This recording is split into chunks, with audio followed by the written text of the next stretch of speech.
A phenomenological investigation of rape.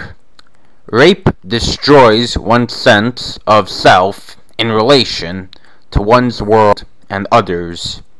In this subsection, I show that rape destroys or aims to destroy the victim's sense of self in relation to her world, what I call spirit injury, and also in relation to others, what I call victim complicity. First, by spirit injury, I mean that the self or subjecthood of the victim is destroyed or severely undermined by the experience of being raped to the point where she becomes dehumanized.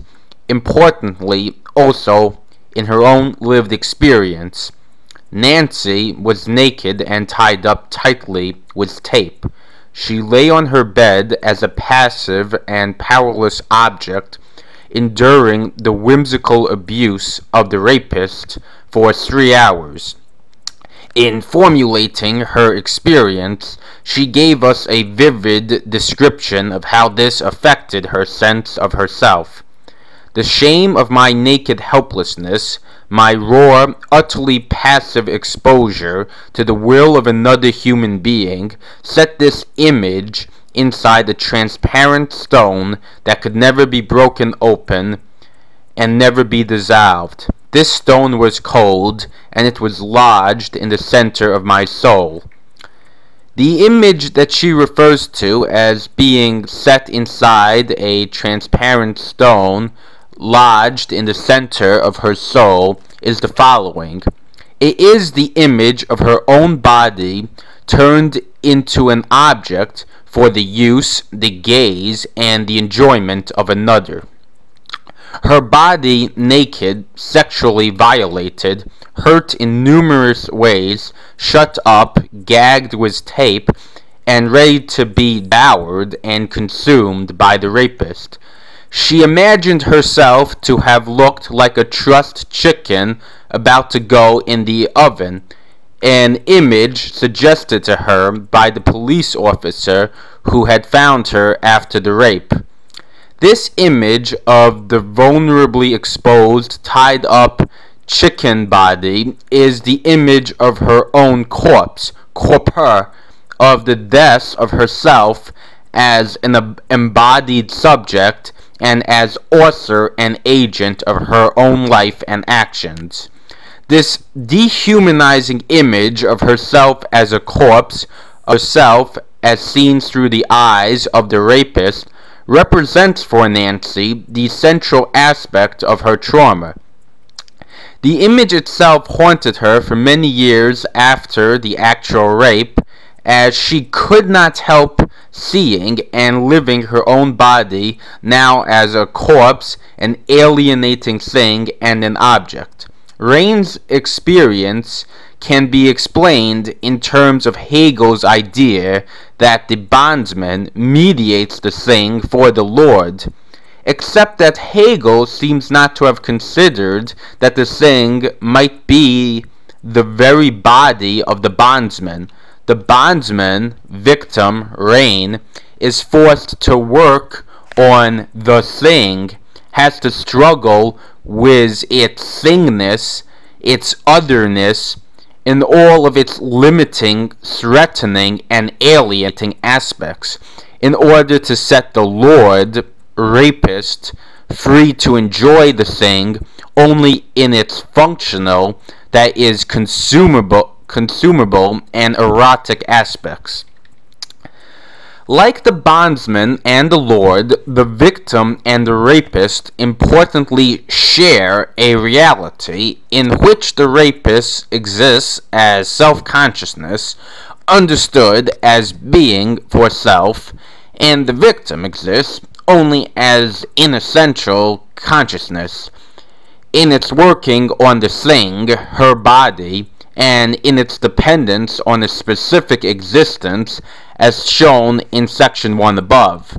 This element finds expression in that what the rapist does to her body, treating it like a thing, evokes the mortality and actual future deaths of the victim in the situation of the rape.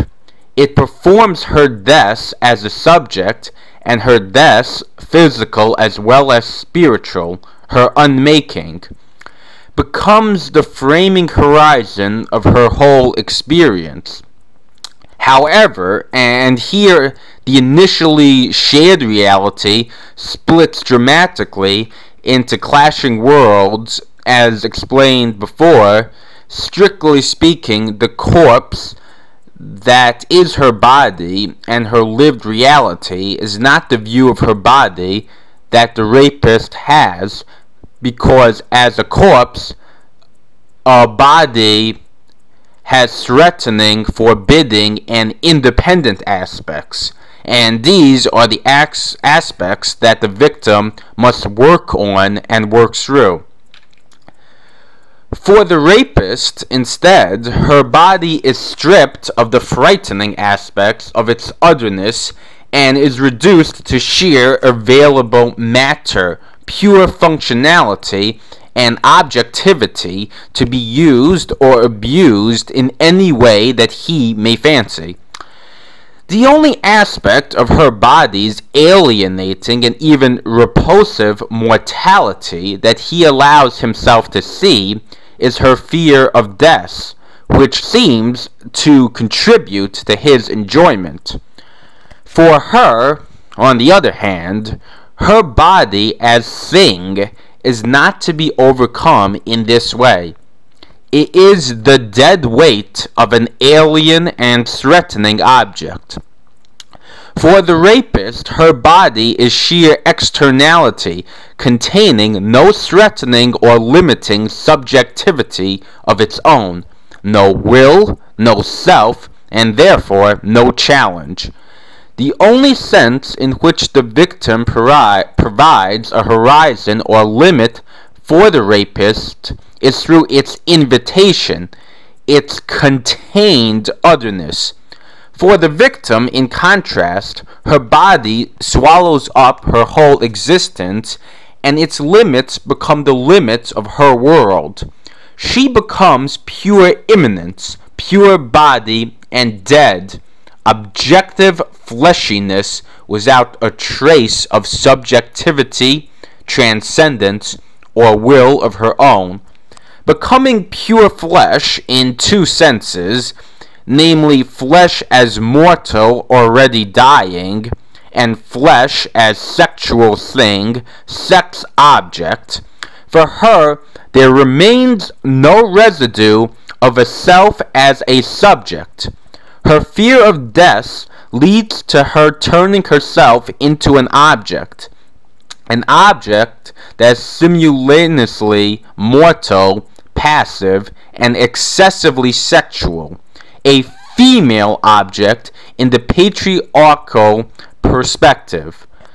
Becoming an object in this way means that the world she once inhabited as a subject is destroyed, and in its place she finds herself in a place or world that cannot be mastered or ordered, but only endured. Rape's effects are not contained within the event.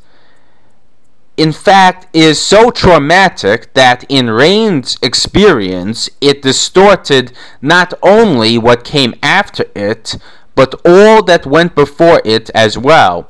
This means that the radical loss of control and reduction to subhuman status lived through in rape translates for the victim into a deep belief that she was never in control of herself to begin with, was never being for self or subject in the world, and never will be.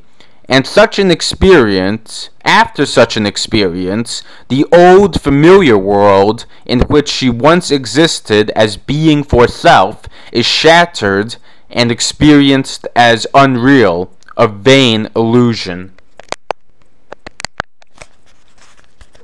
It should be noted that the trauma of rape cannot be separated from its sexual aspect. Victims experience, and rapists often reinforce through verbal abuse, that it is the womanhood of the victim that makes her rapeable, that in a sense invites the rape. Victims are typically called bitches that are going to be fucked and or killed. This is what Rain heard from the rapist. Shut up. Shut the fuck up, you bitch, you dirty bitch, you fucking cunt. Shut up, do you hear me? You fucking dirty bitch. I'm going to kill you if you don't shut up, you bitch. I'm going to kill you. One can account for this aspect of rape when one contextualizes rape as a dehumanization, a shaming, and an objectification of the feminine, of the female sexual body, within a symbolic order in which women's sexual subjectivity is systematically undermined. On the one hand, the wound of femininity renders women more vulnerable to the damage of rape. Their contested humanity and subjecthood within this symbolic order makes the feminine existence as a subject in the world and as a being for self precarious and unstable, and more easily destructible. On the other hand, rape serves as an instrument of delimitation. Its terror and shame push woman back onto the margins of the political, and thus reinforces the political as masculine and the masculine as being for self and faux humanity, masculine universal. In rape, sexual differentiation takes the form of desubjectifying womanhood so that manhood, or the masculine, may appear by contrast as the subject par excellence, pure abstraction and pure will, independent of physical and accidental existence. The shame and secrecy often associated with rape thus has nothing to do with sexuality or nudity as such, and everything with the way in which the victim's femaleness is turned into a mark of inferior existence, deviation, and lack. After all, the rapist also bears himself, his shame, in front of the victim. However, she is usually scarcely aware of his nudity. She is rather overwhelmed by the shame of her own powerlessness and thingification, her complete exposure to the will of another, her loss of self.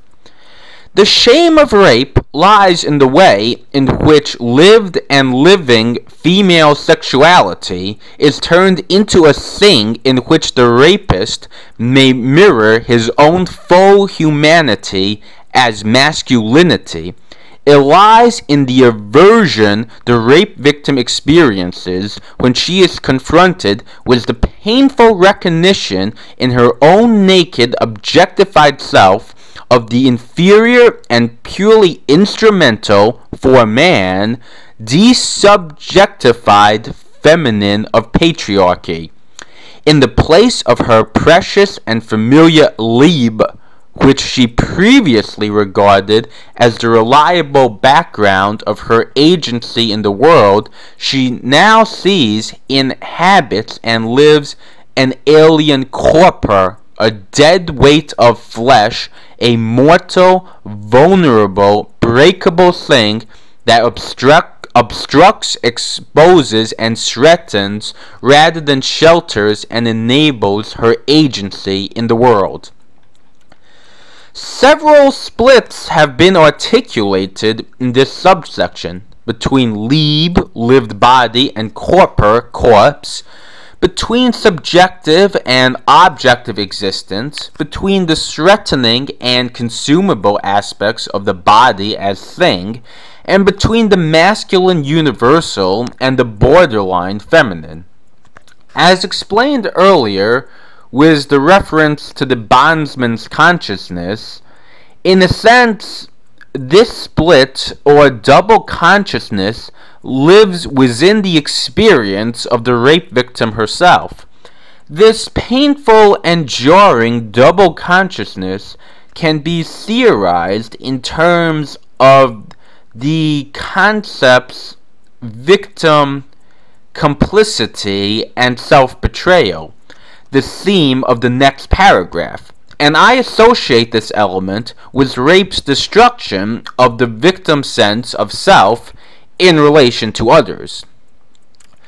Victims of rape are often accused by third parties, by the rapist, of complicity in the rape, of having somehow asked for it or deserved it, and of sharing in the responsibility for having been raped. The element of truth in this accusation does not lie on the superficial level in which the accusers mean it, but on a much deeper structural level involving the meaning of rape as such.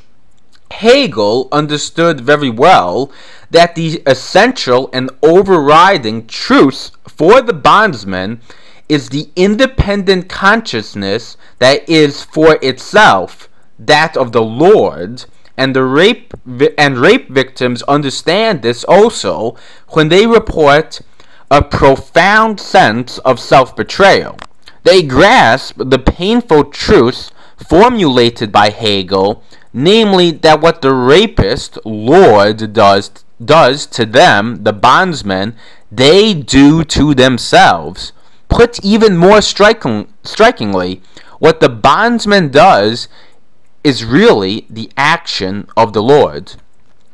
For the psychic damage of rape to take its full effect, the victim has to see herself through the eyes of the rapist, has to allow his self-affirmative mirroring to take place through the spectacle of her dehumanization.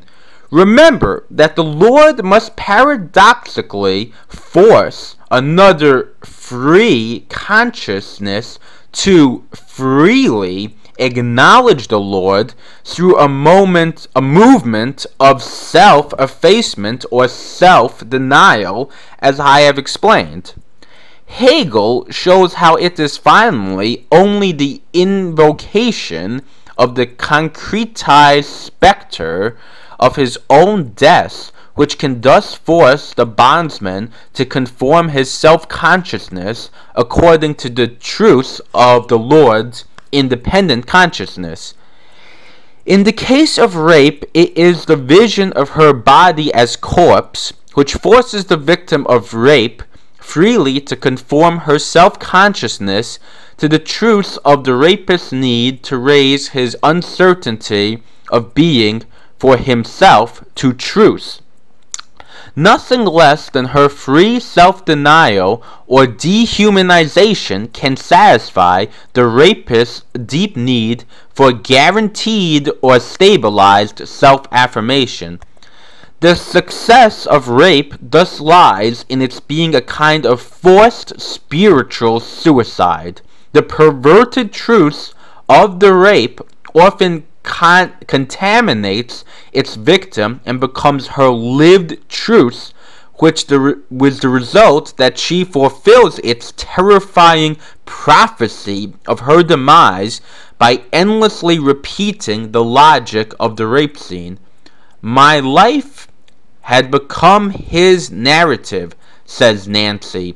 In her reading of the Persephone and Demeter myths, Nancy imagines Persephone, the abducted and raped daughter of the goddess Demeter, as looking at the Lord of Death, Apollo, sitting on his throne in the underworld, and seeing in him her abductor and rapist, and thus the ultimate Hegelian lord, a mirror image of herself. The rape and abduction have implicated the victim in the crime, in the myth symbolized by her eating of the pomegranate pips in the underworld. And she can never become whole again. The self-hatred and the self-loathing experienced by the rape victim is the lasting result of her necessary, forced participation in her own demise. Surviving rape leaves the rape victim feeling as if she had made a pact with the devil, had sold some part or aspect of herself in order to retain something of herself.